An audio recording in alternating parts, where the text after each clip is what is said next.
All right, so this video is going to be pretty much very, very different than what I normally do. It's going to be a one-off about what it's like to deal with infertility. My wife and I have struggled with it for about 7 years. I'm Zach. She's Gabi. She's here with me. I made a whole bullet point list, but it's mainly going to be just kind of talking about what it's like. But it does have a happy ending in that we just had our first child. I wanted to talk about it because I feel like people in general don't. And my guess, purely intuitive, would be that men don't even more so or less so. I guess even less so. If you're a usual sub and want to skip this, obviously go for it. I feel like just hearing people talk about this kind of stuff might help some people out there, so hopefully it does. If not, that's okay too. So I've listed out the topics, and if you're just interested in a specific topic, there'll be timestamps in the description, and you can see the list on the screen. If you're just listening, the order will be our story and just kind of what happened with us. The next part will be the process of figuring out that you have issues that you need to address if you want to have kids. The next section, which I think is maybe the most important one, is understanding the finances and kind of the financial commitment that you could be making. After that, I'm going to go through the whole IVF process and what it's like to deal with doctors and nurses, because the whole thing kind of changed my opinion quite a bit on them as a field. Then we're going to get into just kind of dealing with your own emotions and family and friends. Obviously, this is going to vary from person to person somewhat, but broadly speaking, assuming you have decent relationships with the people around you. I'm going to talk a little bit about surrogacy because we did start to get into that process but didn't go that route. And then I'm going to leave the kind of politics around fertility to the very end because obviously politics are the most divisive. It's one of my least favorite things to talk about on my channel more broadly. And I don't want anything to get in the way of the rest of the video. And then I'll just kind of wrap up from there. Just a heads up, there will be some repetition throughout the video in case people only want to listen to one segment. So if you do listen to the entire thing, there might be a few things that you hear repeated a couple times. Like I said, part of the reason I wanted to do this, and my wife agreed, was that because once you go through this or start to, and you kind of mention it to people around you, at least for us, we found out that a pretty shocking amount of people around us had similar struggles. People don't want to talk about this kind of stuff. Everybody has their own reasons, but I do think it's important to talk about things that are kind of shitty to talk about. You know, it might be hard to discuss with people close to you, and who knows, maybe this video will help kind of just listening to someone talk about it because you don't know me. You don't have to confide in me or trust me. It's just kind of knowing that there's someone else going through it. And I'll just go ahead and say now, sorry for using Mass Effect footage for the whole video outside of that first couple minutes with a picture of our child and the PowerPoint slide. I also kind of figured I shouldn't be putting up medical stuff like I'm a doctor, and, you know, pictures of babies and kids might upset the people who would be interested in a video like this. All right, so kind of our specific journey or story or whatever you want to call it is the first thing that I want to get into. We started trying to have kids at about 28, right when we got married. After about a year, I mentioned going to the doctor to my wife to see if everything was okay. At this point, they said we had good numbers, which obviously no one but doctors know what that means anyway. It's all hormones and your biology and stuff that they try to explain to you like you went to med school, but you didn't. So it just sounds like gibberish to you. And they mentioned that she had a fibroid in the general landing area for the embryo, but it said it shouldn't be an issue. So when I say landing area, it's essentially where the egg would implant into the uterus to start the fetal development process or growth. After that, we moved from Denver to North Dakota because of my job, and then we went down to Florida. So in Florida, another doctor said pretty much the same thing, but go see a specialist just to make sure. Specialist also said the same thing. And then we began the process of pretty much what you might call like scheduled sex. It's all based on ovulation cycles and that whole deal. So after a couple months of this, we did get a positive pregnancy result, but we had a miscarriage a couple weeks later, pretty much as soon as we found out. So one thing that I want to add is that when we went and saw the specialist and they told me that I did have that fibroid, they also identified that I had a polyp that needed to be removed. And they indicated to me that that was more of the priority type of thing that could potentially be causing some issues when trying to get pregnant. So I had that polyp removed, and then we were going to start another process of like moving forward then potentially with IUI, but I ended up getting a positive pregnancy test. And from there, afterwards, I miscarried fairly shortly afterwards. Okay, so yeah, I forgot about that detail. After that and the first miscarriage, I guess I should also say some people have an issue getting pregnant at all, and then some people have an issue keeping it. Throughout this process, we found out that we have both, and both of them are expensive. So after this first miscarriage, we kept going to our appointments, getting more analyses done, obviously continued trying naturally, but we found out that essentially my sperm were low motility and kind of shitty sperm. This is when we began the IUI process, which had already been mentioned, like Gabi said. An IUI is intrauterine insemination. Some people would just say artificial insemination for shorthand. The guy jacks off into a cup, in this case me. They run it through a centrifuge, and the conceptual explanation that I got was that they can filter out the good sperm, stick it all on a catheter, and then inject it into her as close to the ovulating egg as they can. And this process went on for about 8 months before blood work of my wife indicated it would be better to start the IVF process sooner than later. So by this time, we were about 31. None of this stuff is fast. Roughly a year into the visits with the specialist and the IUI, that we found out that my wife had a unicornuate uterus. So half her uterus is missing and only one fallopian tube is connected, even though she has 2 ova. I do want to add too that one of the more frustrating things about learning that was the fact that the doctor knew that from the very beginning, but no one explained that to me until my first miscarriage had taken place. So I had gotten pregnant, and then when they were talking to me afterwards about the miscarriage, she just casually mentioned that I had this going on, and that was a surprise to me. And it was even a surprise to the doctor, who was not my main doctor talking to me, that no one had explained that to me. And I feel like that was a large part of our frustrations, is that there was a lot of go-between, where it seemed like communication, there was just a breakdown happening. And that really pissed me off at the time. And we'll get more into dealing with the doctors and this kind of thing that happened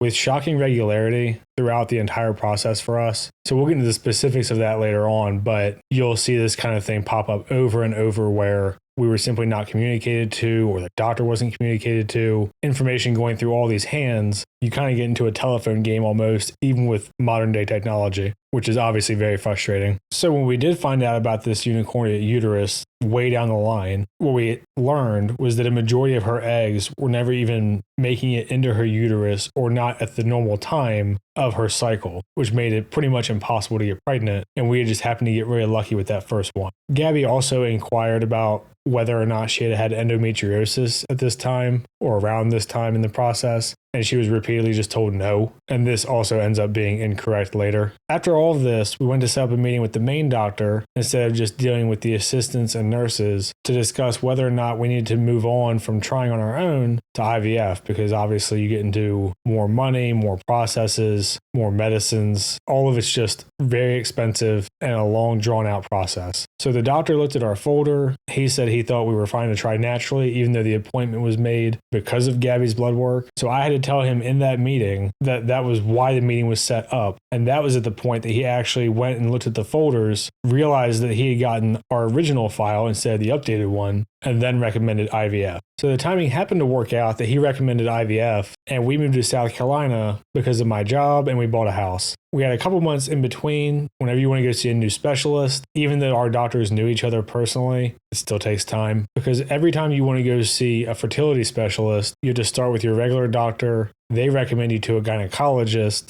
and the gynecologist has to recommend you to the specialist, because God forbid anyone talk to a doctor directly. They're all above us. So you have to go through the whole rigmarole every time you want to meet with one to become a patient. So this new doctor concurred with the original, and they wanted to begin the IVF process, which is harvesting or retrieving eggs from the woman. Gabi's Catholic, so this was a bit of a moral issue for her, but obviously in the end we went through with it. We decided to donate the embryos when we're done to other people who are having issues but can't even retrieve their own eggs for IVF. So at the beginning, you do a bunch of shots for a few weeks. And of course, I mean, the woman, as the guy, you're pretty much just a witness. So after the shots and the surgery, they were able to retrieve 24 eggs from her. So with my cup of sperm, we ended up with 13 viable embryos. They told us the average was about 5, but I don't know how much that's impacted by age or any of that sort of thing. Obviously, when you're talking about IVF, you're probably going to be skewing older. I don't expect there's a lot of 20-year-olds going through IVF. Then you begin the cycle of her doing birth control, shots in the ass every day. And when the timing is right, which is when you would be ovulating, but you don't because the birth control, they put your viable embryo, implant it into the uterus, and then this led to a pregnancy and our second miscarriage around the 6 to 7 week mark. Some women miscarry naturally. You kind of just go to the bathroom and a whole bunch of blood comes out along with the embryo. Gabi was unable to with all of them except for one. So every time this happened, she had to have a D&C, which is dilation and curettage, where they scrape away the lining of the uterus and the embryo that is dead tissue inside your body at that point. If you leave it, it could lead to an infection and obviously a lot more complications. This happened again for our third miscarriage, and this is the point where we finally insisted on them diagnosing the endometriosis and getting the surgery to remove it. We again inquired about the fibroid, and this was the fourth doctor who said it was a non-issue. So she had the surgery for the endometriosis, but not the fibroid, even though she was already going under because of the doctor's recommendation. Then we had to take about a 4-month break before we could try IVF again, because you have to let your cycle restabilize and your body heal. Then the fourth and fifth miscarriages followed the same pattern. And at this point, we demanded the fibroid surgery that we had asked about with every doctor from 2018 to 2024. The sixth transfer was a bit too soon after this fibroid surgery. We were kind of trying to rush because, like everyone else, we're getting older. And the transfer just didn't take. It was the only implant that she had that didn't result in a positive pregnancy test. And then finally, we got to the seventh one a couple months later. That one was successful, and Gabi gave birth to our first child via planned C-section. It was planned due to her conditions, the unicornuate uterus, the surgeries, blah, blah, blah.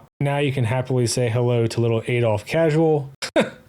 Obviously, I'm not going to give his real name on here, but that's kind of the Cliff Note version of our 7-year journey through 5 miscarriages, 1 failed transfer, and 1 successful pregnancy. So now we have a son. All right, so now I'm going to get into the more detailed parts, and these will be kind of topic specific, but that's kind of the summary version of what we've been dealing with and how things turned out. So we're going to start with figuring it out. Figuring it out is pretty obviously the first step in the process to try to deal with any fertility issues you might have. I imagine most people are like us and simply just assume that when you're ready to have kids, you'll have some sex and pop some kids out. And it's one of those things I think most people take for granted that you can just do. So one of my biggest frustrations throughout the process of finding out was that the doctors all seem to operate with the same mentality. I'm going to talk quite a bit more about doctors in a couple sections, but I'll go ahead and say now the process made me a lot more jaded and cynical about doctors in general and their expertise and how much of it's art versus science. But like I said, the specific medical side for us will be in the IVF and doctors and nurses part. This section will be more about finding out in general and kind of the emotional roller coaster and sudden need you have to make life-altering decisions. So as I said before, we started trying at 28.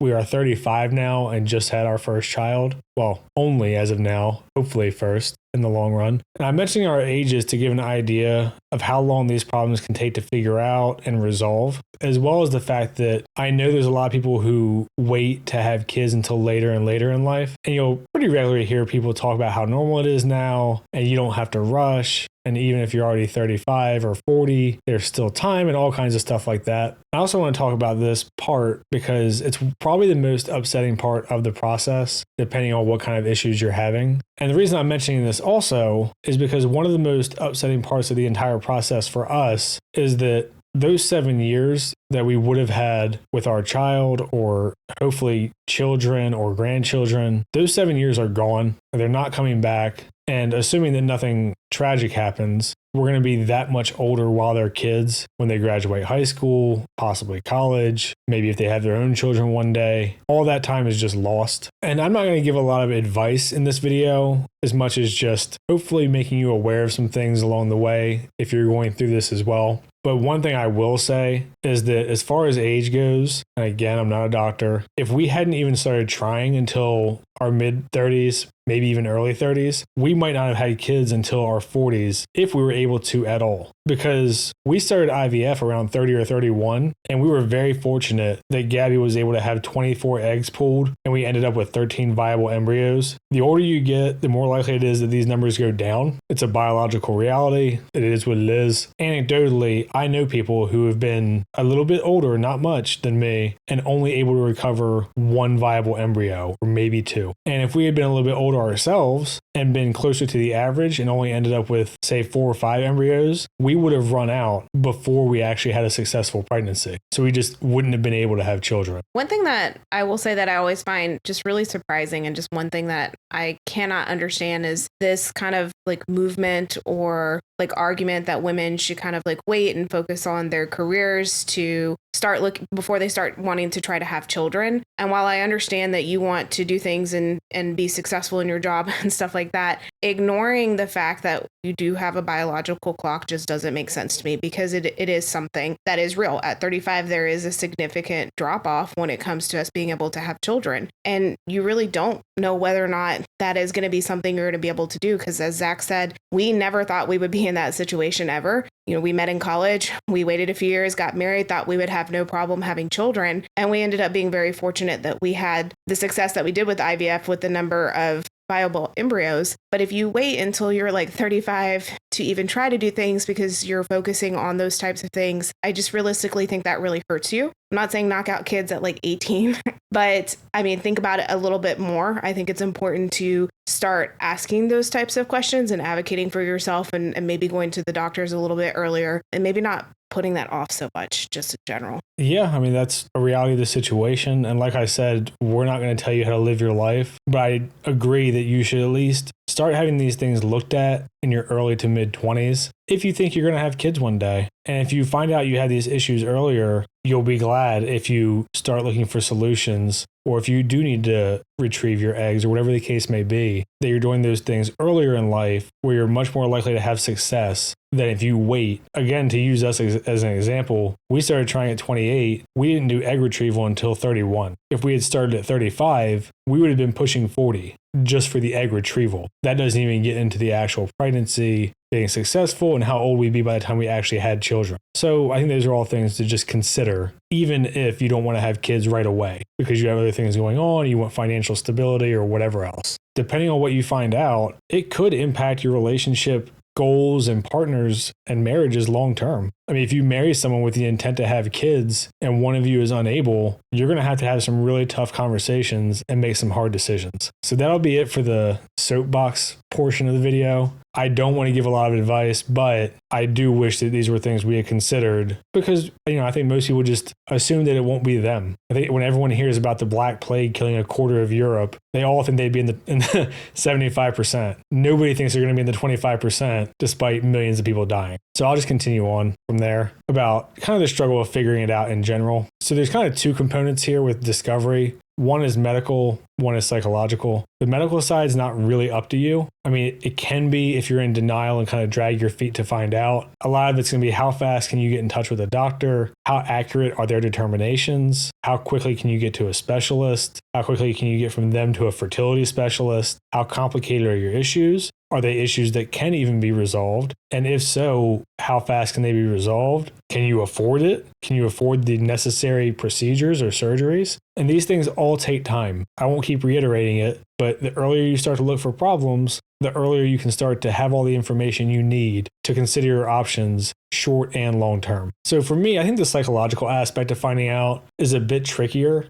since that's the one that you're dealing with more internally, maybe with your partner, and it can really impair your decision making, I would say as much as any drug or alcohol can, because you're going to be in a really emotionally vulnerable spot. And these are life-altering decisions financially, emotionally, obviously if you bring a child into the world. And you're going to have a lot of really important discussions with your partner, your family, your doctors, all while you're in this kind of mentally rattled state. So as things went on for Gabi and me, it turned out that my testosterone was on the slightly lower end of average for my age. And like I said, I had low motility sperm. I can't say it doesn't make sense looking back and being a bit more objective. I worked night shift for 5 years, which is really hard on your body. I like to go out and drink. I gained some weight. My diet and exercise weren't consistent, even if they were somewhat regular. But for me, the hardest part was just kind of accepting the situation for what it was, because most people have that optimism bias that I mentioned before, or main character syndrome if you prefer. But either way, you always hear about terrible things happening in other people's lives and just in the world in general and think,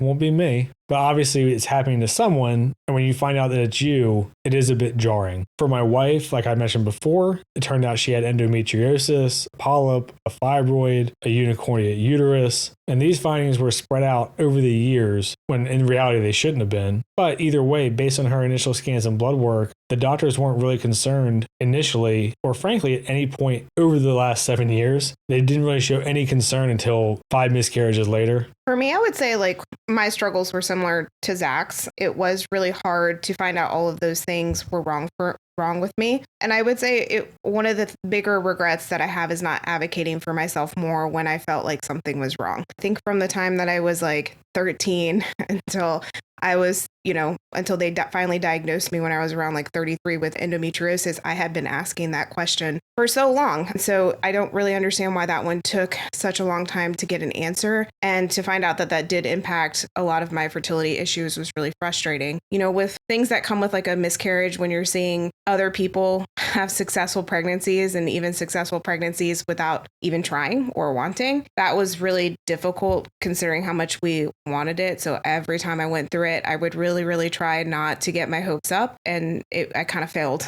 every time. So each time I was hoping that it was going to work out and then it wouldn't. And that just kind of makes you feel not great.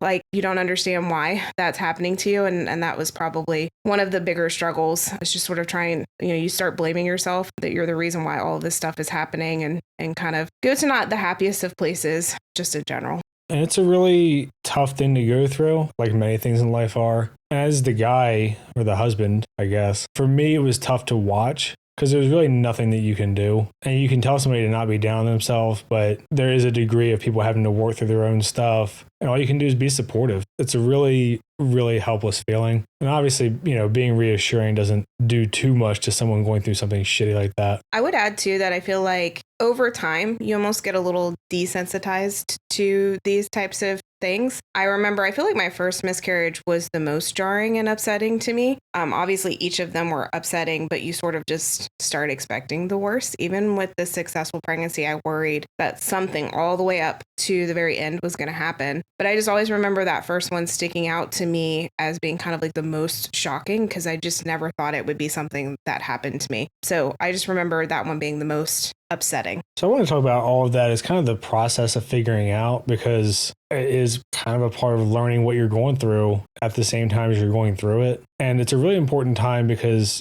you are going to be having difficult conversations. Pursuing treatments can be a long-term, emotionally draining, stressful, expensive process. I've met plenty of people who are content to just step back and say, okay, if we have kids, we have kids. If we don't, that's fine. Some people say they'll put their life in God's hands, and if he wants it to happen, it will. For us, we started talking about having children and kind of our long-term plans in college. So having children and a family was the most important thing for both of us. For us, the conversation was relatively quick. We decided pretty much immediately that we would do whatever we had to give us the best shot at having children as we could. And depending on the severity of the issue and your own circumstances, this might be the point where you have to discuss, do you have the desire? Do you have the financial resources? Would you be more interested in adoption because you don't want to deal with the emotional weight of going through it over and over? Would you prefer surrogacy, so it's still biologically your own child? And these are all really expensive options. And if either you or your partner were to be completely infertile, you might have to decide if that's a deal breaker in the relationship. It's easy for everyone on their wedding day to say that you'll love someone until death do you part, but would you grow bitter during that time? Would you grow resentful? Would you blame your partner for being infertile? Would they blame themselves? Would you regret your whole life because you didn't have kids? Every person is different, and these are the kind of things that you're going to be considering while you're already emotionally vulnerable. And to be honest, a lot of people are going to try to take advantage of you. I mean, for me, for instance, if my wife and I had been 22 instead of 30, would it have been a deal breaker for one of us? Financially and age-wise, we were in a totally different place in our life. Our relationship in the big picture was fairly new. It could have been a deal breaker for her if she just felt so guilty and blamed herself. Or maybe she blamed me for being unwilling to consider adoption, or blamed me for not being able to afford a surrogate. Maybe I would have blamed her just to have a desire to have kids and because I didn't have the money to pursue these alternative routes at the time. None of these are fun or happy conversations. and they are conversations you'll have to have. And obviously these things all require really serious consideration. So I would never give advice on any of this stuff because everyone's circumstances are different and they're going to feel differently about them, even if they had the same circumstances. I think they're things that most people probably never even consider. So to have that sprung on you when you're already going through a hard time is a lot. So that's kind of it about figuring it out. Obviously, a lot of that will be discussions with your doctors, really putting a lot of thought into it on your own, on your finances, on your relationships, and just kind of the emotions that you're going to go through. The next part that I want to talk about is finances, because to me, this is maybe the most important aspect. I'm going to talk broadly about money, and then I'll give some examples of specific aspects like dealing with insurance, billing departments for the doctors,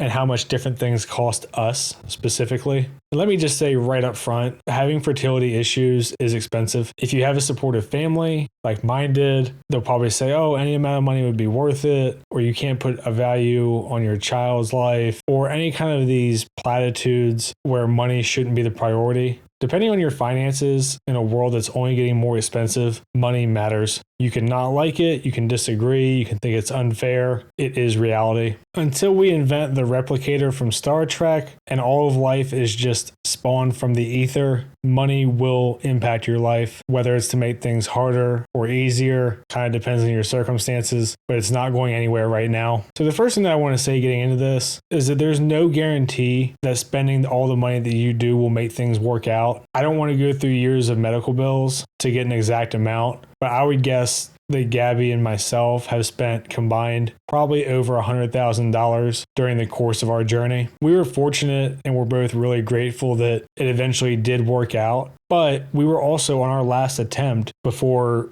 giving up completely and just getting rid of the embryos altogether, giving them away. And it could have just as easily gone another route where we spent all that money and got nothing in return except stress, grief from all the miscarriages. I'm sure we had some arguments along the way that were fueled by the situation. We didn't take any vacations during that time. We didn't really get to enjoy a ton of other things because, you can't travel when you're on these medicines. They cost money and we're not rich. I'm not trying to say all this to discourage people or saying you shouldn't try, because obviously I understand the desire, given that I'm making this video and all the context behind it. But I do think it's important to fully understand the ramifications of going this route and kind of the possibility of what you might end up dealing with. When you're talking to the fertility doctors in particular, there's a pretty good chance they'll also say similar things to you that your family will about money not mattering and blah, blah, blah. Honestly, it just really pisses me off because they're not doing this shit for free. It's not a charity. They're running a business, and that's something that you should never, ever forget. They're humans. Doctors are not. It 100% impacts their judgment and decision making. Something we learned along the way, besides how expensive everything is that everyone is incompetent regardless of what field they're in. I'm a geotechnical engineer now in South Carolina. My wife is a director at a nonprofit that she wants to not be named. It's Voldemort. I used to work for the USGS. I've worked for Halliburton. I worked for a different contracting company. I have plenty of friends and family who've worked for the government, for the VA. And I can tell you with 100% certainty that you're going to deal with people who are bad at their jobs everywhere you go. And this includes the medical field. Don't be fooled just because they wear a white lab coat and went to school for a long time. They're not infallible. Something else that we learned during this process was that our insurance at the time, through my job as a geotechnical engineer in Florida, would say they don't cover fertility things, but our insurance actually had a subdivision of the insurance that was specifically for fertility. You had to specifically ask to get it and be a part of it, even though it costs nothing extra out of your insurance payments. Like, how they pull your insurance money straight from your paycheck. Didn't cost anything extra, but you had to specifically say you wanted the fertility coverage. At the time, we had United Healthcare, just for reference, if that matters to you. And now we have Blue Cross Blue Shield at my new job. To reiterate, everyone who says that they're helping you is trying to ensure they get their pound of flesh along the way. And something that you'll learn very quickly as well if you go through this process is that billing departments at these doctors' offices are full of absolute morons. Numerous times at multiple places that we went to, the billing department would say, oh, your insurance won't cover it, which is a kind of way of saying that they're lazy and don't want to actually do their damn job. I would have to act like a total dick and say, run it through the insurance anyway, and if they won't pay it, I'll still have to pay it. And just me being this way saved us, in my estimation, tens of thousands of dollars just because I made them do their job. Again, just because someone works at a doctor's office or a doctor does not make them above being incompetent or lazy. So now that I've given the broad overview of things you might experience dealing with these people, let's get into how much different things cost us along the way. Obviously, I have no idea if this is across the board. It could vary from state to state, could vary from your insurance, could vary from doctor to doctor for all I know. But just to give you some kind of ballpark of the money that we spent, and you can probably reasonably assume you'd be in a similar situation. So you have your standard doctor's appointments. Even with the fertility doctors, you have like your kind of regular check-ins, checkups, blood work, and there's countless of these. A lot of them cost $200. If they need to do an ultrasound for some reason or special blood work testing or whatever else, it could easily be $700 or $800 depending on that appointment. The things like ultrasounds to look at Gabi's organs and other things were easily in the few $100 to low thousands range, depending on what exactly they were doing and how much. IVF, I think, is pretty common knowledge that it's expensive. The egg retrieval for her was one of the most expensive parts. We got quoted about $18,000, but after I pushed them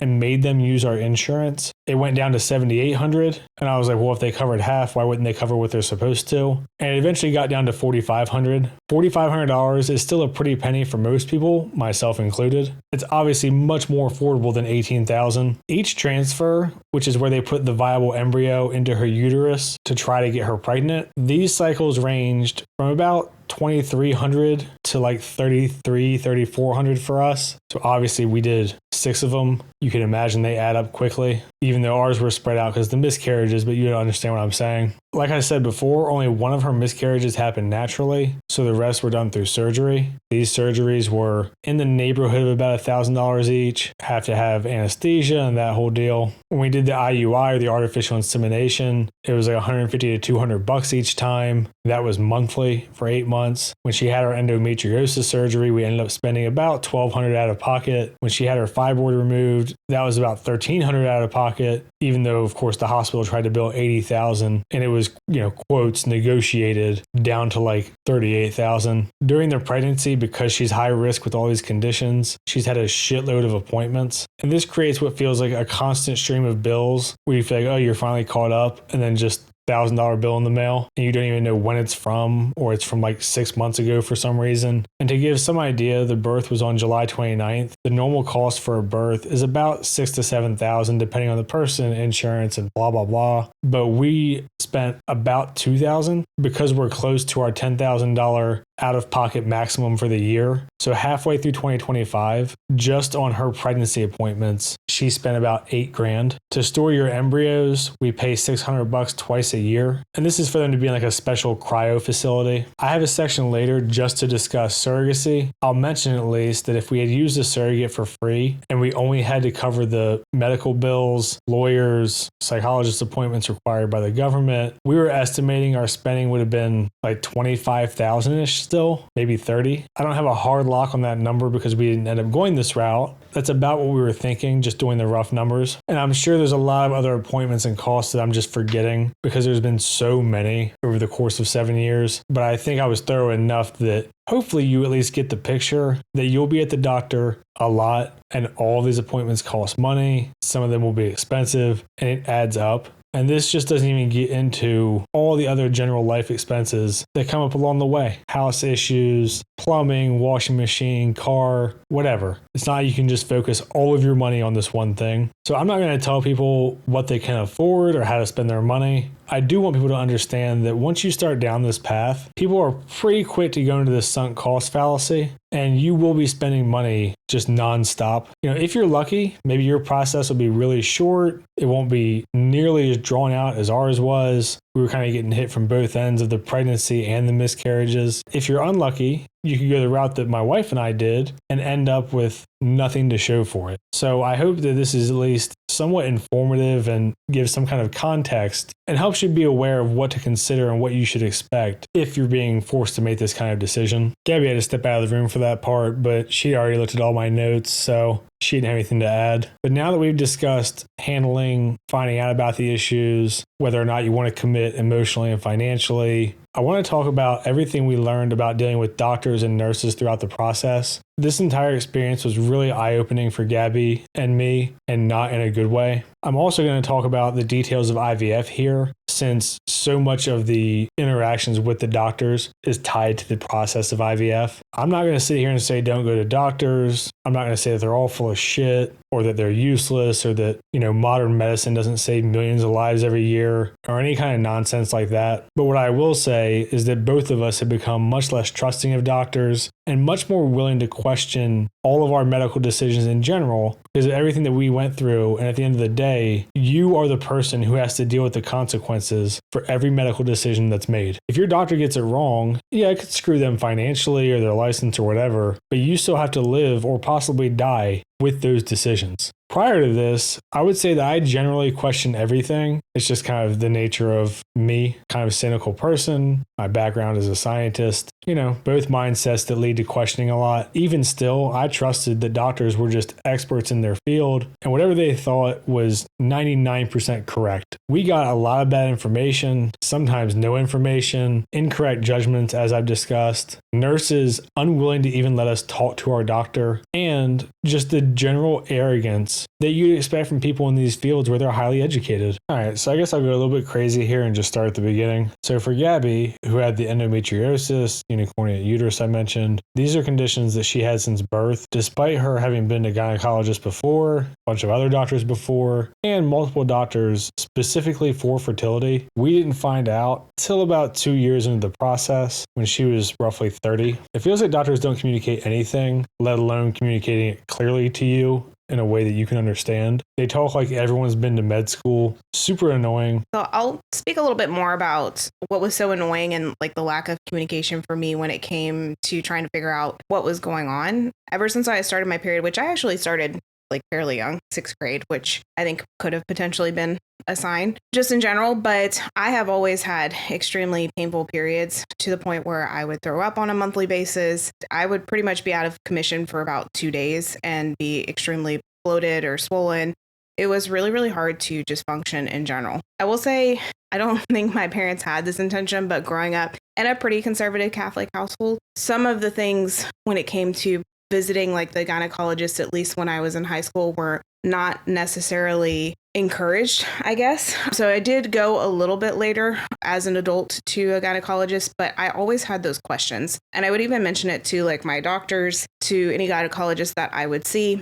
And they would just tell me that I had really painful periods or recommend going on birth control, which I was just someone that didn't want to go on birth control. I did try it once and I really didn't like the way that it made me feel, but I'm also just not comfortable with the long-term, effects that could potentially come from being on it for a while. So it was really difficult because I do think I genuinely asked probably about 8 different doctors the same question. And I didn't start getting yeses until I was around 30 years old, but then nobody wanted to do anything about it. So it took me really pushing through this experience where Zach and I were getting frustrated. And I finally found someone who said like, well, yeah, if you have endometriosis, it can cause issues with plantation. And so I did have the surgery and find out that I had stage 2 endometriosis. Yeah, a lot of it was really just kind of insisting to the doctors that they actually make the correct diagnosis, which is, their job. For me, in the early phases of this process, I had blood work at a new general practitioner to get my thyroid medicine because no one will give you medicine unless they diagnose it. And she said that because my testosterone was slightly below average of where she wanted it, she immediately wanted to put me on testosterone replacement therapy. You might have heard this referred to as TRT. I was 29 at the time. Like I mentioned before, I worked nights for years. I wasn't consistent with my exercise. My diet was kind of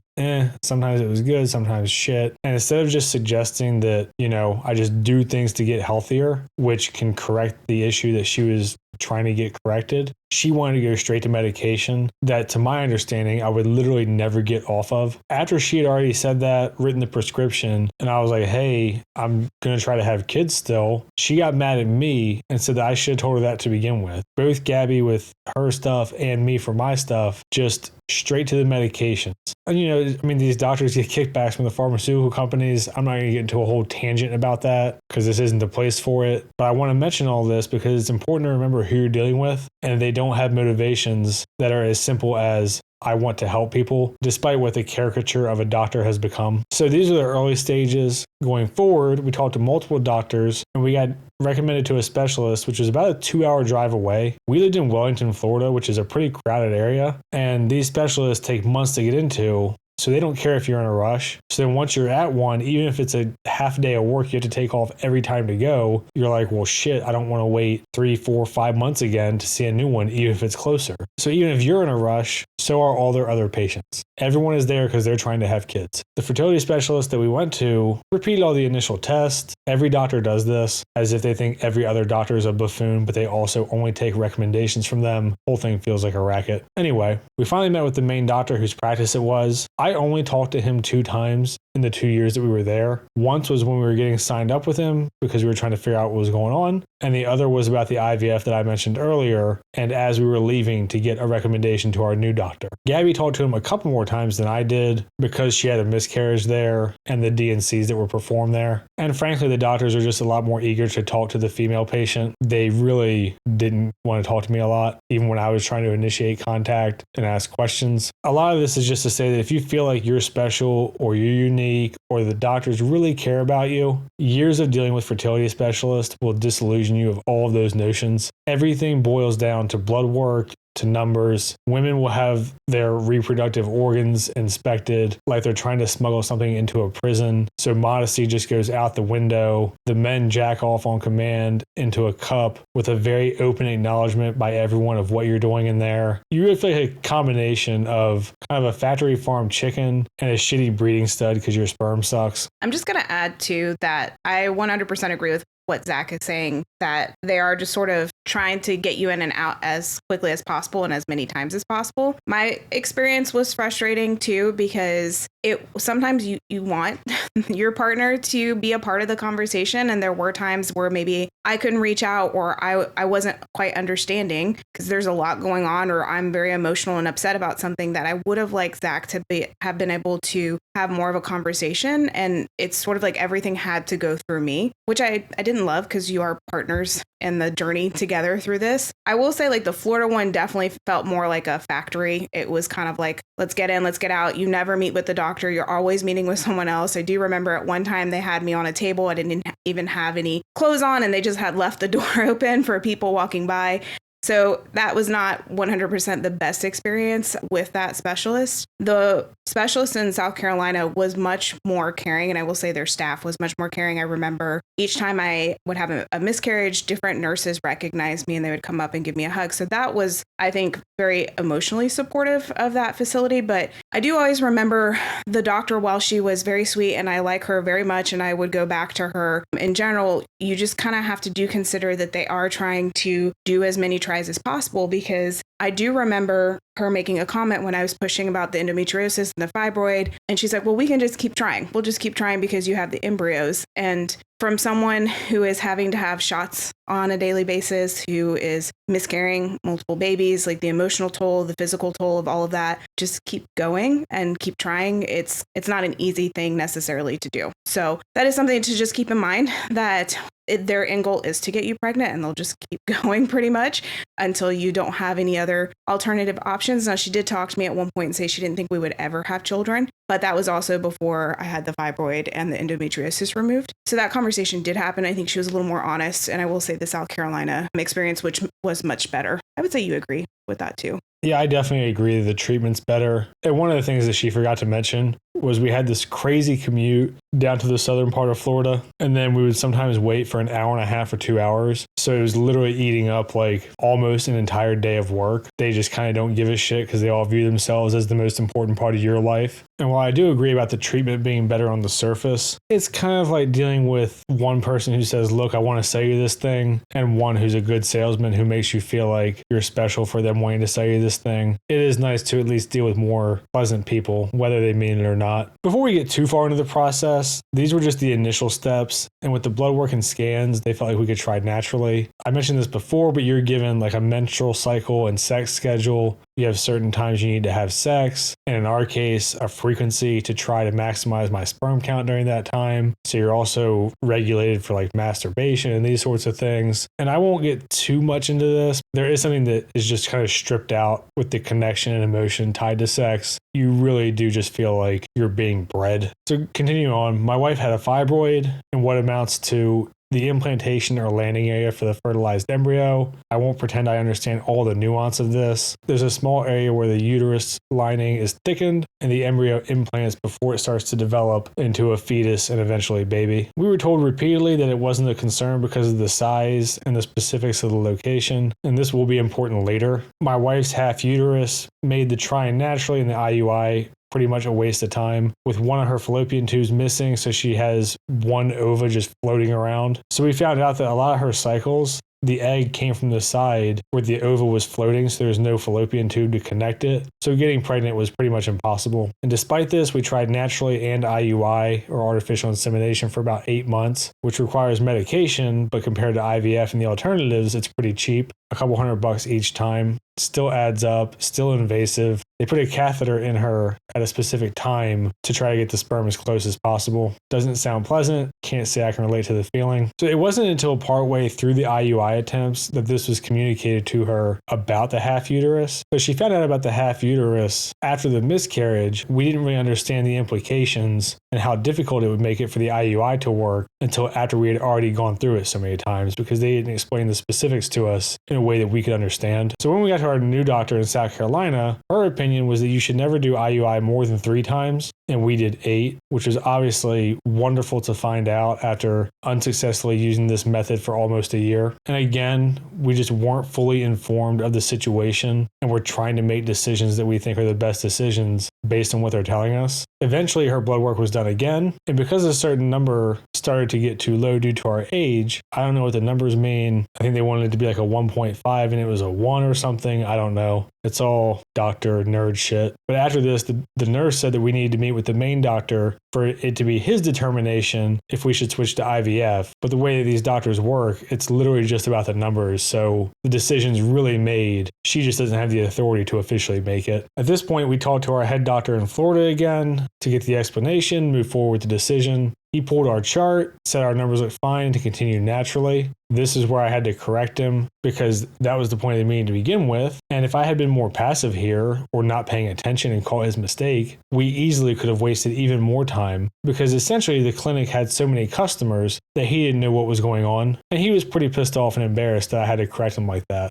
Again, your condition is their financial business. They are not your friends. They're not benevolent healers working for free. I assume they all drive home in very nice cars, to very big houses, to very hot wives. They're not going to the pub with you. So, something that came up during this time was COVID. I really don't like to get into divisive stuff because it kind of undermines people's opinion of you sometimes if they don't like what you say. You're obviously free to have whatever opinion you want on the matter, but this is all part of dealing with the doctors and nurses, so I do feel obligated to talk about it. Gabi immediately got the vaccines. It was the doctor's recommendation at the time, and she also just wanted the general ease of things like traveling. You know, some places have started to do kind of vaccine cards like restaurants, concerts. We talked about it. It was her choice. I said, okay, you just do what you think's best. For me, I was very weary of how rushed it was, combined with it being an unusual type of vaccine. And I was a pretty healthy 30-year-old at the time. Based on the demographics of people who were getting very sick due to the virus, i.e., if you're overweight, if you're elderly, if you have other comorbidities, I wasn't too worried about myself, and I didn't want to get the vaccine. My job as a geotechnical engineer was working for a very large corporation, about 80,000 employees, and some of our clients were the federal government. So my job was doing exemptions, but they were pretty reluctant to give them. And that whole thing was going on at the time. For those of you who remember, there was a big thing about religious exemptions, medical exemptions. You kind of had to fight with HR and your bosses. It was a whole thing that I'm sure no one wants to remember at this point. I'm not super religious, so I didn't feel comfortable lying about it for the religious exemption. I didn't feel like I should have to get it just on principle. So I called our fertility doctor in Florida, asked to speak to him because I wanted to talk to him about getting the medical exemption. And the nurses told me that he hadn't given any exemptions to anyone in the clinic, so he would say no. And I said, that's fine, but I would like to have a 5-minute talk with him. You know, can you just have him call me? I don't care if he's driving home from work or whatever. The nurse told me no. Now, whether or not you agree with me, you think I'm an asshole, whatever, she was literally gatekeeping me from the doctor that I was paying, who I was a customer of. I called back a couple of days later because at this point I'm still worried about getting fired from my job. And I said, hey, I haven't heard from the doctor. I could lose my job over this.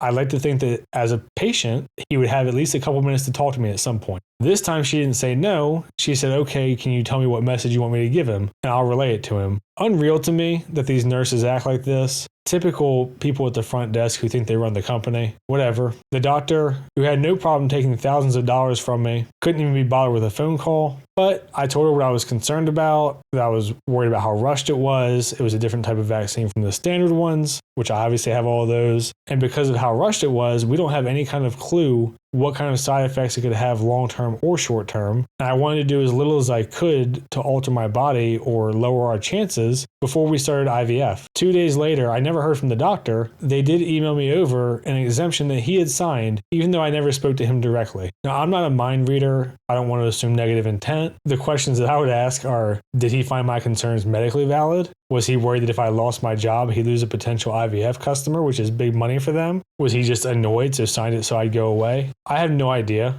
These doctors are human beings and operate just like the rest of us. I kind of find nurses very annoying for this type of behavior where they had to determine if I'm worthy to talk to the doctor. Anyway, continuing from here, my job let me go fully remote, so we decided to relocate from Florida to Charleston. Even with the doctors knowing each other and the recommendation, it took about 3 months to get in and to get the IVF actually started. Because my wife is Catholic, we had a whole conversation about the morality of it and whether or not she was okay with IVF. Even though she struggled with it, we agreed to it. We agreed to donate the viable embryos to someone else when we were done. Even though it is a bit strange to think that we could have biological children just running around that we've never met. Maybe it'll help someone else in their life and they'll get to have children. Before I get going back into the medical side of the IVF, I want to mention that the beginning of the IVF process is kind of where a lot of the money is, to the point where you have to sit down with a financial advisor. They have to determine whether or not you can even afford IVF. When you finally do want to do your egg retrieval, you have to give them a check by a certain date or you just can't move forward. And that's a really big deal because all of this stuff is based on timing and cycles and medicines. So if they don't get your check in time, then you're wasting at least another month going through the process again just to get back to the correct time to retrieve the eggs. And this is what I'm saying is they'll tell you, oh, it's children, it's the most important thing. Where's the check?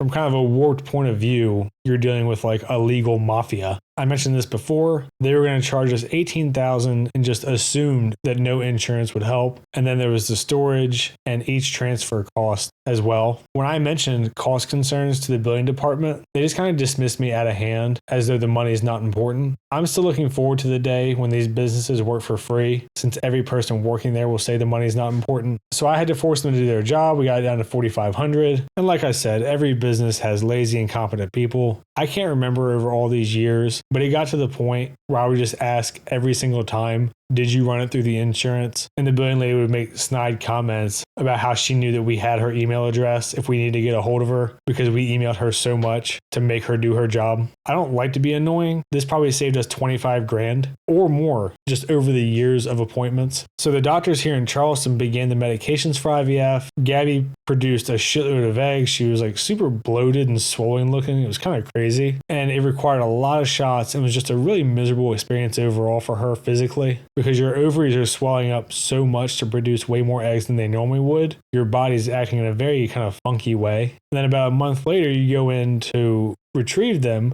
I had a jacket into a cup, and then you mix them to see how many embryos you get. My understanding is about half of the eggs become viable embryos. So we went from 24 eggs to 13 embryos. So after she heals, then you can start your transfers. We also mentioned the fibroid here before IVF started, but again, we were reassured it was a non-issue. So as I mentioned before, at this point we went through 5 miscarriages, 1 failed transfer. To do a transfer from cryo to uterus, you pay the range that I mentioned earlier, like $2,200 to like $3,500 by the end because it kept going up. The woman has to do shots in the ass daily, birth control, different medications. The birth control helps the timing to ensure the embryo takes to the uterus. Once the transfer is done, the shots continue through about week 10 of the pregnancy. And Gabi noticed a lot of swelling in her hips, a lot of callousing on her skin, gaining about 20 pounds just from the IVF, which they told us was pretty normal. Kind of feeling weird and off all the time, changes to her hair, skin, all kinds of stuff. And it's a huge hassle dealing with all the medicine and needles and shots because you can't just throw them away. Well, you can, but you're not supposed to. So you just have all this crap around your house. And then because everything is so precise, after you go into the transfer, you go in a few days later to see if you're pregnant. And because she's high risk, they checked her again weekly for a heartbeat. This is where we had all of our miscarriages, like the 6 to 8 week range. So after the 2 miscarriages, our fertility specialist recommended she go visit the regular gynecologist because she was worried about the fibroid. The gynecologist saw the fibroid, says he wasn't too concerned. He was concerned about the endometriosis, so he removed that, but not the fibroid because he kind of dismissed it out of hand again, even though she was already going under for surgery. He said that the fibroid removal will be more invasive and more risk for scar tissue and those sorts of things. Hopefully, no one listening to this will have to go through a miscarriage, but the process is miserable. For whatever reason, Gabi's miscarriages just didn't happen naturally. Only 1 out of the 5 did. So the D&C surgery to remove the dead tissue, help avoid infection. You had to go under anesthesia. It's an actual procedure, even though it's not super long. Finances aside, it's pretty upsetting to find out. And then you have a couple weeks of just walking around knowing what's already happened, waiting to miscarry naturally. And in our case, it pretty much didn't happen. So then you're just doing nothing except kind of being depressed until the surgery. And then after the surgery,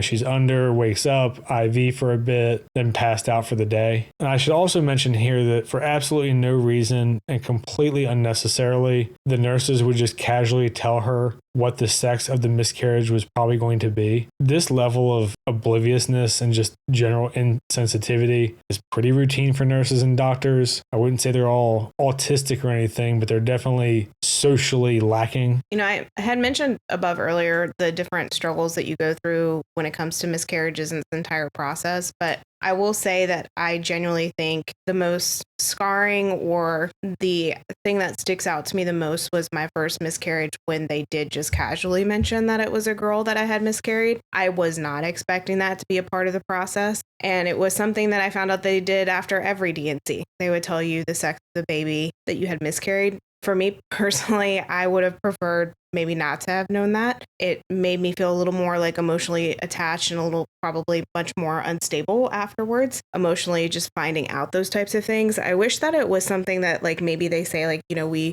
do know we can determine what like the sex of the baby would be. Do you want to know? Because then it's a little less off-putting. But I think that, all of the miscarriages, none of them were fun. But I just always remember that first one. And it just was extremely jarring to me to hear that. And I was not expecting it at all. It really just pisses me off that they do that kind of thing. Just a complete lack of awareness. But continuing on with the medical stuff, like I said, he removed the endo scarring, but said the fibroid would be too invasive. These surgeries cause delays for a few months because of the healing process, getting your cycle back on track, then the birth control and the whole deal again. Pretty much every transfer and every surgery, egg retrieval, endometriosis, fibroid, D&C, all of them are a few weeks recovery. All of them are a couple months delay in the process. She can't lift anything. You can't have sex for a certain amount of time. You have to keep an eye on the amount of bleeding you have and the amounts and the times. And all of this is just kind of on top of the emotional components. So it's just a really shitty thing to have to go through.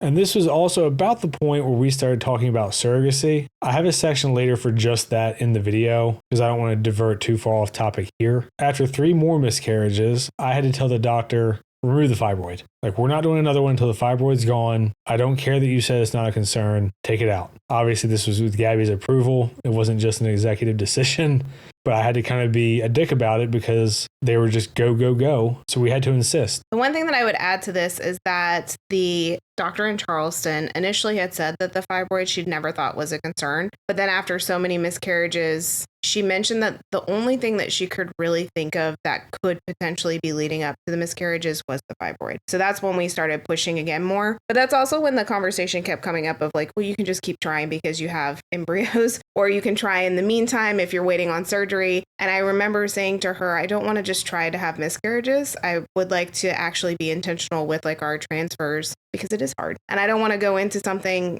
where it's exactly the same and we're having the same issue each time. And this is kind of what I was alluding to earlier about you kind of have to look out for yourself at some point, even if you're not operating with the depth of knowledge that hopefully your doctor is. So again, the fibroid was removed, another surgery, more bills, more hospital trips, more delays. So then after the fibroid removal, we did a transfer relatively quickly, about 2 to 3 months afterward. And this is the one that didn't take. They told us that after the fibroid, it would be 3 to 6 months. So we were kind of on the aggressive end. And I think it just ended up being a little bit too soon after the surgery. After the 5 miscarriages and 1 failed transfer, we finally got the pregnancy that we just had, which worked out. And there were a lot of conversations throughout this process. And this doctor was much better about actually talking directly to us than the one in Florida. Fortunately for us, it did work out in the end. But each conversation ends up turning into what options are left. What else is worth trying? How many more surgeries do you want to undergo? Because none of this is a guarantee.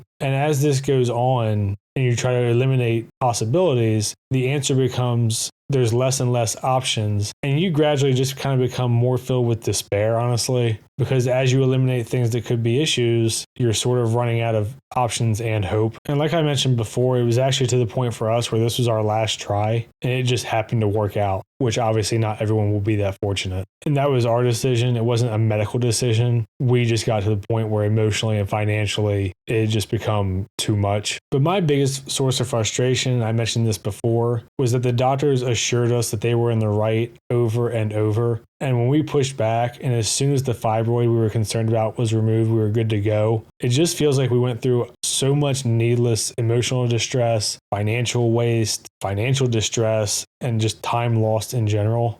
Potential children lost, just all of it. And I don't want to be too repetitive, but the time that we have with our kids and hopefully grandkids is just gone. And that part of it, I don't know if I'm ever going to get over because it's so frustrating. And the last thing that I'll mention, because I wasn't sure where to put this in this section, is that the frustration of being the guy and trying to ask questions and get answers here is kind of insulting and just really irritating the entire time. I'll just try to put it simply. If you're the guy, they don't care. You don't matter. Obviously, the woman is physically the one going through everything, but the doctor is still taking your money. They're cashing your checks. They're running your insurance, in our situation at least. And then they'll just turn right back around and not talk to you. So you pretty much have to know all of your wife's or girlfriend's or whatever information to even know anything because she's the patient. So you have to give them her information to talk to you. And depending on your situation, like I said, for us, it was my HSA and insurance. You kind of end up feeling like just the ATM and sperm donor. And that's just how it is. And I don't want to go too off the rails here talking about post-pregnancy stuff because that's not the point of the video. But even after the birth,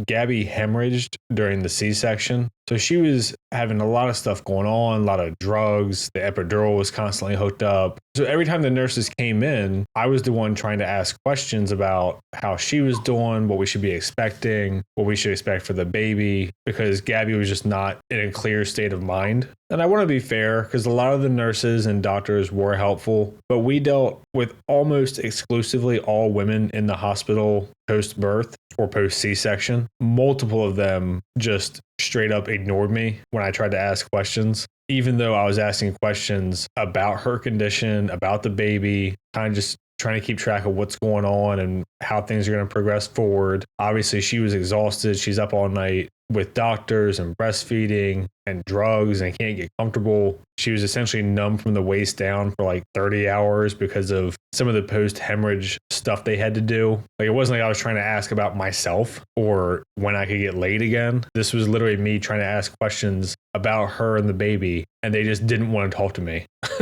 since I was the guy. And the last thing I'll say on this little tangent is even the pediatrician for our first appointment 3 days after the birth, when she came into the room, she said, "You guys have any questions?" Looked at Gabi, let her ask her questions, and then tried to just take the baby from me without letting me ask anything, to the point where I had to get in between her and the baby so that I could ask things that I wanted to ask as well. It's all just a little bit disheartening to just be constantly ignored and thrown by the wayside when you're literally half of the parents of the child. But I won't keep going on about it. I think you get the point. I hope this kind of gives some insight into what it's like to go through IVF. some of the frustrations of dealing with doctors, nurses, billing departments, insurance. Pretty much just everybody around you is going to piss you off at some point. So I'm going to get into the next section now about dealing with your emotions, family, friends. Maybe the hardest part, besides the financial aspect, obviously depending on your situation, is the emotional component. This was something my wife and I discussed when we met in college. I wanted to have a family early, like mid-20s. She wanted to be a stay-at-home mom and raise children if we could afford it. And this was kind of one of the foundational parts of our relationship and the most important thing to both of us in general. I'm not really sure how to describe the feeling because it isn't the same as like a sudden loss when you just lose someone unexpectedly, but it's also not the same as a slower loss. Like I lost my grandmother to pancreatic cancer over the course of a couple years. This is more of a situation where you kind of go through all the stages of grief. For me, at least, you kind of go from being upset to angry to depressed. And you end up with a sort of listless feeling over the course of the years as the goals that you had in life and the things that you wanted to do become less and less likely. And your purpose more broadly also just kind of wanes. So you're just left with this helpless, hollow, empty feeling of your life not really having any purpose. And all you can do is watch it happen. Maybe this is something that people don't struggle with as much if they've had great career success or if they have fulfillment elsewhere. You know, like I said, I'm an engineer. She's a director at a nonprofit that shall not be named, the Voldemorts. And, you know, while my jobs have been important to infrastructure, I certainly don't view myself as fulfilling some higher purpose in my life by doing it. For Gabi, she was obviously really upset each time, blamed herself, viewed herself as defective, and was really desperate just to have children at any cost. And she's also dealing with the physical side effects and hormones and surgeries. And obviously all those burdens are on her alone since I can't take on any of that. There was definitely a period where we began to accept that it just wasn't going to happen for us. And we both, I think, struggled with the kind of, well, what do I do now feeling? Because, you know, you had this future in mind. You just kind of watch it disappear. Overall, she's pretty mild-mannered, reserved, but she told me that she was in line at McDonald's and had to back up a little bit because she pulled up too far to the place where you order and someone honked at her. This is right after one of the miscarriages, like on the way home, and she rolled down her window and screamed, "Fuck you" at them. Which is funny to look back on, like that very small part. It is reflective of how really stressful and emotionally weird this whole kind of thing can make you act. And you just really behave like you're out of sorts and just not how you normally would. Obviously, I can't read her mind much beyond that. And she said she doesn't really have anything to add, so I guess I understand her fairly well. For me, I was a lot more bitter and just angry, stereotype of a guy, I guess. I was obviously sad when things were happening, but part of me also just couldn't help but be kind of annoyed and pissed off by everyone around us as well. My dumbass younger sister accidentally got pregnant at the same time as Gabi had her first pregnancy. My sisters went normally, and, you know, I wish I could say that I was a good enough person just to be happy for her, but all I could think about was how unfair life is. Gabi and I were careful. We tried to wait until we were financially stable and in a good place just in life in general. And then my idiot sister accidentally got to where we were trying to be. And because it happened at the same time, it was kind of like a salt in the wound type deal as well. You know, and obviously this process lasted so many years for us that I had other in-laws and family members have children during this time, other family members who got accidentally pregnant as well. And I'll be honest, I don't think I congratulated a single one of them. You know, if this whole thing makes you think I'm an asshole, I'd probably say that's fair. But that's kind of just how I felt. Like on a logical level, I could step back and think, you know, good for them. It's great that it worked out. But the way that I just felt watching it happen, it just felt like I'd be lying if I told anyone that I was happy for them, because I just wasn't. I'll just add, like, I think I congratulated people when they were pregnant, but you definitely think about those things, especially when it's like your family. Like my sister, she had some struggles too, but, you know, when she would get pregnant, obviously I was extremely happy for her, but it does go through your head at the same time because you're going through struggles. But one thing that I felt like also kind of happened is because our families and stuff knew that we were going through struggles. Sometimes they didn't want to talk to us about that kind of stuff, or maybe like remove myself from the conversation so that people weren't talking about it. I even had people say they were scared to ask me questions because they didn't know how I was going to take it. And, you know, and I know that's them just trying to be cautious and considerate and things like that, but just things to consider that happen, you know, at the time when everything else is going really normal for someone else and not for you, and when you're struggling with it. It's definitely a complicated range of shit going on. internally. You know, we were both miserable at the time, spending money hand over fist relative to our lifestyle, and kind of a way that felt like we were just paying to suffer while everyone else just gets to raw dog it and have kids when they feel like. And even now, you know, it's finally worked out for us. I can feel a little bit happier for the people around me, but there is still part of me that's just like, well, how nice for you. Cost you nothing. You got to have sex. And then, you know, when you're going through all this as well, you get on Facebook, or I guess maybe for the younger kids, TikTok or Instagram or whatever. And you just notice that every dumb whore or every deadbeat guy that you've ever met since high school that you happen to be friends with on social media is just popping out kids one after the other, like in the movie Idiocracy. And it's really hard to not just think like, fuck you guys. Or maybe I'm just an asshole. I don't know. But then there's also parts of it that I don't think most people would ever really consider, where you're suddenly noticing children and babies in media where you might not have before. If you like the show Friends, the last couple of seasons where Monica and Chandler are trying to have kids and end up having to adopt, might hit you a little bit differently because now you can relate. If you've seen the movie Up, the opening montage of that might have made you cry to begin with, but it really hits you a lot harder once you've been through a similar situation. Izumi Curtis, if you've watched Full Metal Alchemist Brotherhood, trying to bring her stillborn child back at the cost of her own organs, tragically leaving her infertile, also becomes a lot more understandable and just kind of hard to watch. So there's all these type of things that you just don't really think about that suddenly get really exacerbated in your life. One of the ways that I dealt with it was drinking, another stereotype, I guess. It was definitely not the correct thing to do, but it was one of the only ways that I felt like I could really kind of get my mind to just wind down, at least enough to not be miserable. I would not recommend anyone do that just for your own long-term physical and mental health, but it's what happened, so I'm not gonna lie about it now. I also mentioned before how the guy doesn't matter in this situation at all. And this is pretty much true in the eyes of everyone, fair or not. Obviously, Gabi is the one physically going through everything, so I didn't have the luxury of being upset until I made sure she was taken care of physically because of the surgeries, emotionally, overall, until we got home. I had to get her set up so she could rest and recover. And then, you know, only once she was taken care of could I go to my office and kind of be alone. And any kind of cussing or crying that I needed to do was kind of done in the privacy of my own office, where I could have some time to myself. And, you know, maybe I'd talk to one of my dogs because they seem surprisingly sympathetic. Or maybe it's just a placebo effect, but it makes me feel better either way. And they'll kind of let you hug them and just be generally sweet. Maybe one of the most important times to have a dog. I'd say a cat, but who would I be kidding? I would agree. Like, this is one of the things that I always found a little strange. And now having a son that I've like thought about just in general is kind of the double standard when it comes to a lot of things. Because yes, while I did go through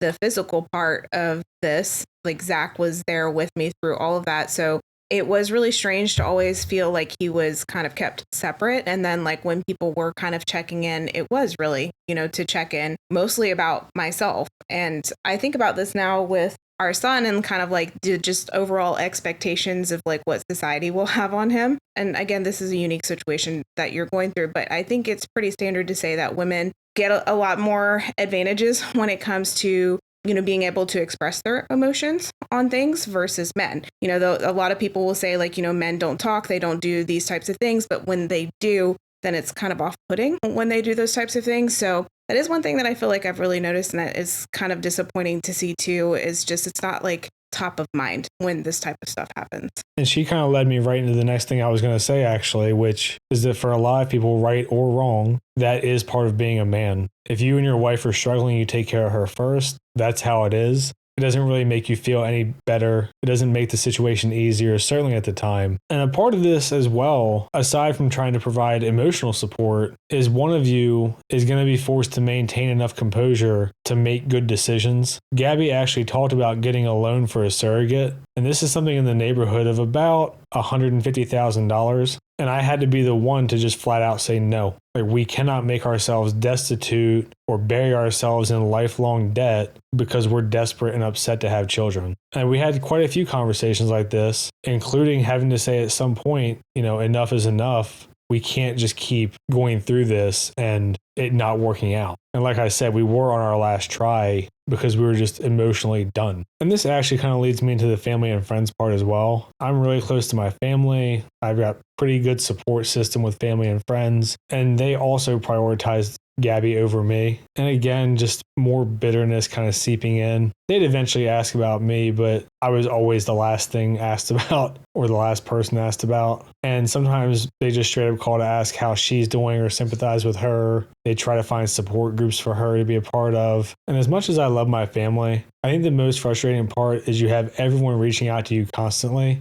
to say things like, oh, I'm sure it'll work out. You should just spend the money you need to. They don't think about the consequences. They'll also call to just say things like they're praying for you. You appreciate the sentiment, but you also just don't want to hear it. It just kind of feels like everyone's pitying you for a crappy situation. And the reality is that no one can do anything about it. And someone in the situation has to be level-headed enough to kind of ignore all of this blind optimism and really acknowledge the situation that you're actually in. And something else that I didn't really expect, but you'll get a surprising amount of people interjecting their opinions about whether or not you should consider adoption, surrogacy, stop spending so much money on it because they don't like seeing you depressed all the time, and just really a lot of other opinions that are kind of unsolicited. You know, they're all trying to be helpful, and everyone kind of views themselves as the only one talking to you about it. But when you're the one in the middle of it, it just feels like you're being bombarded. And at the end of the day, like I said regarding the doctors, you are the ones who have to live with the consequences of every decision that you make. You know, if people tell you, oh, don't worry about the money, they're not going to pay your debt. Or if people tell you you should just give up, stop spending so much, well, they're not the ones who are going to live the rest of their lives childless. So it's just a frustrating thing, even though everyone comes from a good place. And depending on who you associate with, you might also have people unnecessarily trying to lecture you about politics in completely inappropriate fashions, bringing up whatever weird political grievances they have and just putting that on you when you're already going through something you don't want to go through. I'm not going to get into the specifics, obviously. I think it's just pretty normal to be annoyed by everyone around you going through something like this, whether they're being supportive, whether they're being condescending, whether they're just being annoying. For me, it got to the point with my family where I just straight up told them, don't ask me about it again. If we're actually going to have a child, I'll let you know. But I got just tired of giving them updates, having them check in all the time, or just having to turn around every time and be like, oh, Gabi's pregnant. Oh, she miscarried again. And just having to have that conversation and talk about it over and over. And with a big family like mine, it's not, a conversation you're having once. You're having it half a dozen times, maybe more if other people reach out as well. So this whole thing also made me even more private about everything. Ironic, I guess, given that I'm posting this on YouTube. But we didn't even announce this pregnancy publicly until about the 6th month mark, which a lot of people do it at like 3. And I didn't even inform my job until this point either, which was kind of late notice for them since, I'll be taking a month of paternity leave eventually. So the last thing I'll say about this to kind of wrap up the dealing with your emotions part is that you're probably going to feel all over the place. And I hate to say this because it's so simplistic, but I think you just kind of have to let your feelings run their course. Do what you can to not just take it out on the people around you because it isn't their fault. And hopefully you're around people who are supportive. And I thought I mostly did okay with this, except when people tried to kind of demand that I be supportive of other people or they wanted to give me unsolicited opinions at bad times. Everyone's going to go through it differently. And I think as long as you don't hurt yourself or the people around you, it's probably normal. And, at the end of the day, you'll get through it. Whether or not it works out for you is a different matter. So one of the last couple of topics that I want to get into is surrogacy. This was an option that we considered for about a year. And I would say actually one of the most stressful parts of the entire process, even though we didn't go through with it. I'll talk about what we went through because we actually did try to get people that we knew to do it at a discount. Broadly speaking, this is financially something that only a small percentage of people can probably afford if you're going to go through an agency. So going through an agency, when I first started looking, this was about 3 years ago at this point, it was roughly $130,000 on average. And then over the course of that year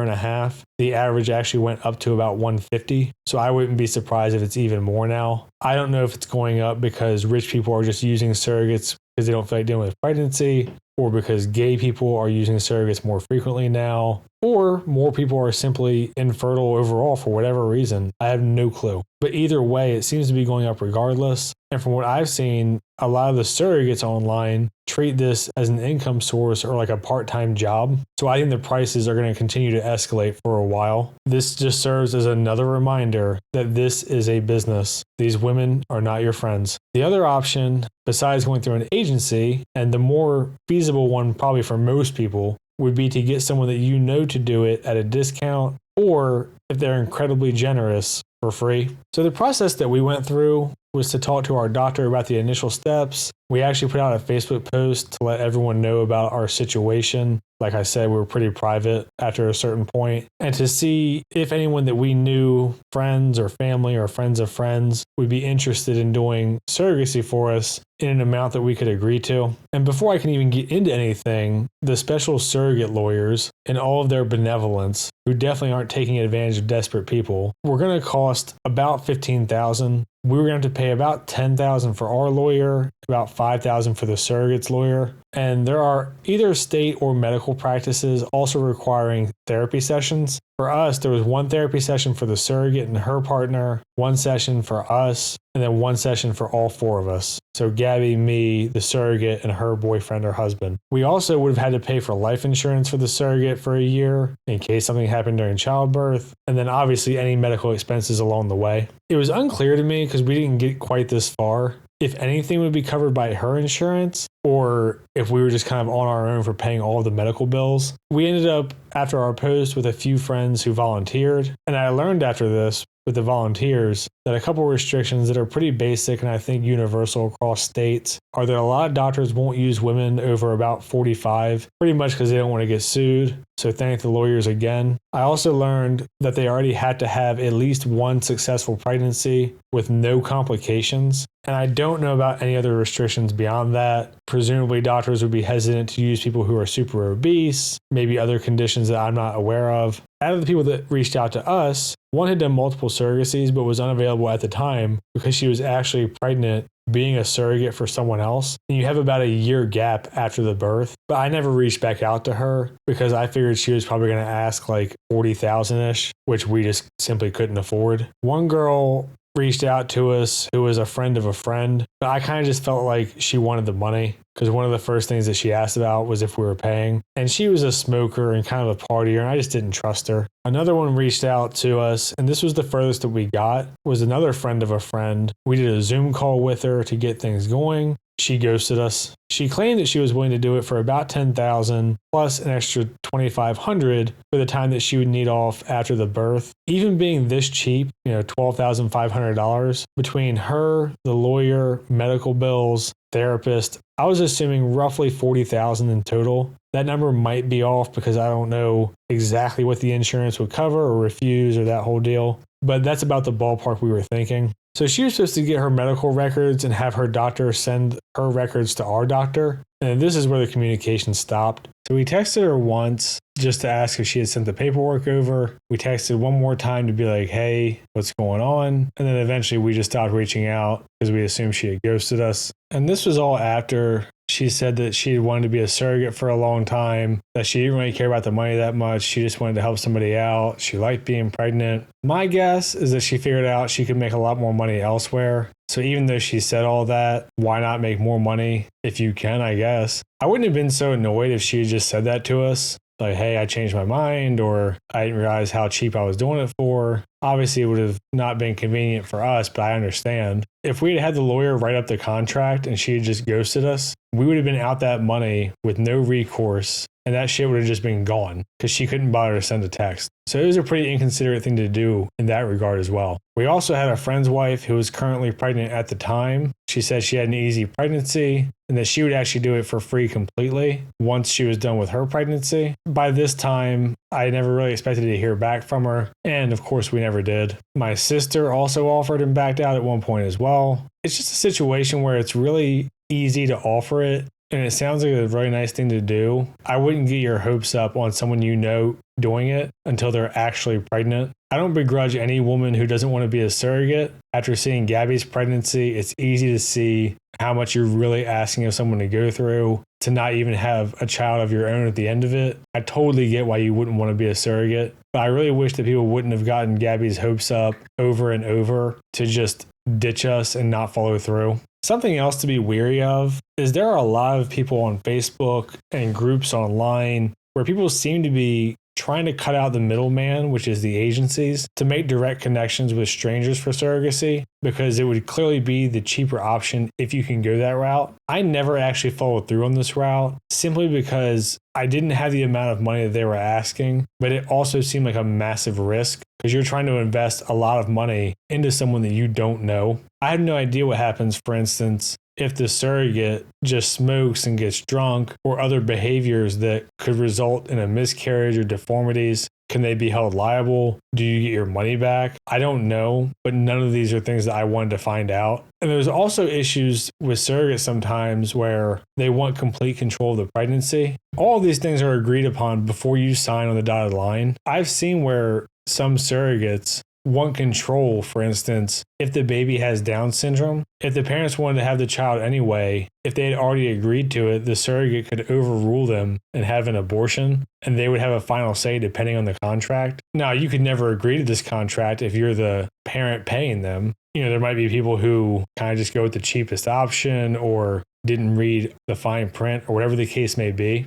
And for me, it's just really hard to imagine paying someone 40, 50, 60 grand for them to be in control and just decide that they're getting an abortion or that they want to have a say in whether or not you do need to abort the fetus or baby in any situation other than their own health being at risk. But there are so many people that are desperate for surrogates, they'll agree to terms that they wouldn't normally want to agree to. I'm not going to go on and on about surrogacy because we only made it to the early stages, and I don't really want to comment on the parts that I didn't experience. But I would just say make sure you do a lot of research if this is the route that you decide to go, because of the money, because of the implications, because you could very easily get screwed or taken advantage of in this situation, especially if you're desperate and have this kind of money to spend to begin with. And the last subject that I want to get into is kind of the politics around fertility. I wanted to save this for last because politics are so divisive, and I really don't like talking about them because I feel like as soon as you disagree with someone, they just dismiss all of your opinions about everything just because you disagree with them about politics. I want to talk a bit about how both sides politicize fertility or infertility, and at least talk about how the people around Gabi and me did. The main political topic here, unsurprisingly, is going to be abortion. Very unfortunate because this is a very sensitive, hot topic for pretty much everyone. So for the sake of transparency, I'll just say where I generally stand. I don't want to get too much down this rabbit hole. I just think I should be upfront about my perspective so you know where I'm coming from. Morally, I'm anti-abortion. Legally, I don't really trust the government to be competent enough to write laws that would prevent abortion from just being used as birth control while also protecting women and doctors when they need to make a medical decision. Miscarriages, mothers at risk, severe fetal deformities being these scenarios. And I know a huge part of the abortion debate hinges on the framing. If you believe it's a woman's rights issue, you can kind of justify abortion in any scenario. If you believe upon conception, it's a baby in its own life, you can justify keeping pretty much any pregnancy except for putting the mother at risk. Pregnancy and abortion are really complicated medically, morally, psychologically, financially, socially. And we live in a world where people get sued for CPR. So I don't even know how you would make laws that would allow the doctors to feel comfortable making the correct decision while also having reasonable restrictions in place. And it seems like a compromise is kind of going to always be the end result. For me, I find abortion to be immoral the longer it goes on as well. I would not say that taking Plan B is the same thing as having an abortion at 20 weeks. In theory, I'd also be fine with allowing abortions for rape, but then as soon as you get into the practicality of that discussion, it would turn into a shit show with false accusations, with how to quickly determine the legitimacy to perform the abortion early in the pregnancy, to minimize how immoral it is, and so on. That's broadly my view. Like I said, I don't want to get way into it, but there it is. So to get into how the people around you might politicize it, or at least what I've seen, between political commentators, family members, and so on, is for the anti-abortion side, you have the kind of theocratic crowd in particular who would just say IVF is completely immoral. It's against God's will. If he wanted you to have kids, you would, or something along those lines. Personally, I find this to be super hypocritical. really annoying when people try to pull the living naturally card just because it's convenient for them. It's really impossible for me to imagine looking Gabi in the face when we have the ability to use technology to have children and saying, no, this is where I draw the line. And I'd wager that 99% of the people who say this kind of thing only do so because they had no problem conceiving to begin with. Obviously, many of these people use the internet, they use technology, they use medicines. So it's one of those things where it feels like they've just picked an issue and latched onto it. During the last election, Trump came out very pro IVF repeatedly. So I'm not sure if this is even a majority view of the right wing, but that more evangelical part definitely still exists. I couldn't even guess on the proportions though. For the pro-abortion side, the people that I interacted with really pissed me off as well. They used Gabi's DNCs, or people in general use DNCs or miscarriages, as a chance to leverage in the abortion argument. And they'll say things like the anti-abortion people want miscarriages to be illegal. It's just preposterous. I've never heard a single person say that. And there are absolutely poorly written bills that can have that side effect in very specific circumstances. Again, I've literally never met a single person who thinks that procedures that save the mother from health risk should be illegal, even if she's 8 months pregnant. This is where you get into all the weird hypotheticals about, if an 8-month pregnant woman has cancer, can she undergo chemo? And I've never heard anyone say no to that hypothetical, which is very specific anyway. This whole thing with this conversation being wedged in was even more upsetting to Gabi, who understands it logically about the miscarriage, but she's still wrestling with what she's going through. And it's just annoying to no end that people will try to politicize literally every single aspect of your life. And the last thing I'll mention about this is that we got emails from our fertility clinic about protecting women's rights. And that's kind of why I referenced earlier that the framing of the abortion debate is kind of the whole debate. If you believe it's a women's rights issue, you sort of should be pro-abortion. If you believe upon conception it's a baby, it's baby murder, so you have to be anti-abortion. I found it pretty inappropriate that a place that people literally go to only for the purpose of creating life and having children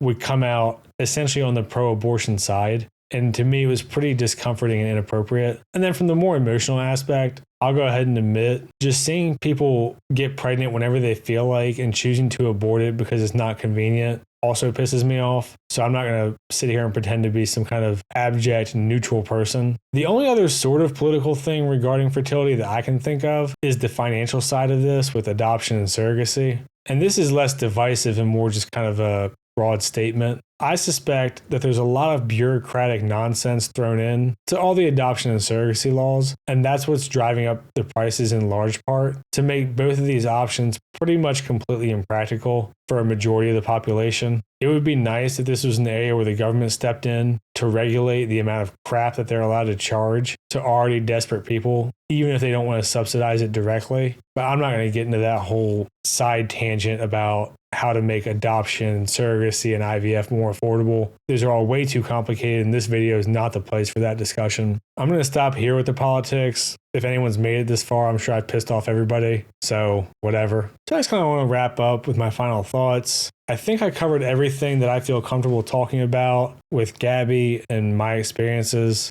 If you made it this far through the whole video, hopefully it helped you in some way. Though I'm sorry that you're even here to begin with. I don't want to give a lot of strong advice to anyone because every situation is different and people have different levels of feelings and priorities and finances and all kinds of other variables that I can't even think of to try to account for to give any advice. Overall, it's just kind of a shitty situation and it can be a really expensive and costly thing to go through. And I think like many things that are out of your control, it can feel deeply unfair. And it's just one of those aspects of life that you gotta kind of power through. At a minimum, I hope this video helped, even if it's just listening to someone else going through something similar. Maybe you don't feel comfortable talking to people you know. Maybe you simply don't know who has had similar issues and you don't really want to get into their business if they have, which I completely understand. Sometimes it just helps to hear it from a stranger because there's no real consequence, there's no bond, there's no tie. There can be comfort in just knowing that you're not alone. Or maybe I just rambled for a while and you think I'm an idiot for my views and I'm not very good at Mass Effect 2. If you're going through this, I hope the best for you. I would just add, I hope that this is helpful as well for others. When Zach mentioned he was wanting to put this together, I'm pretty private. I don't do a ton online. I thought this was a good story to tell, even though it was difficult. And hopefully it helps some other people that are going through similar situations or potentially could. Gabby and I will leave it here for this one. I'll get back to the regular channel stuff as soon as I can. Obviously, I've got my hands full right now. So, see ya.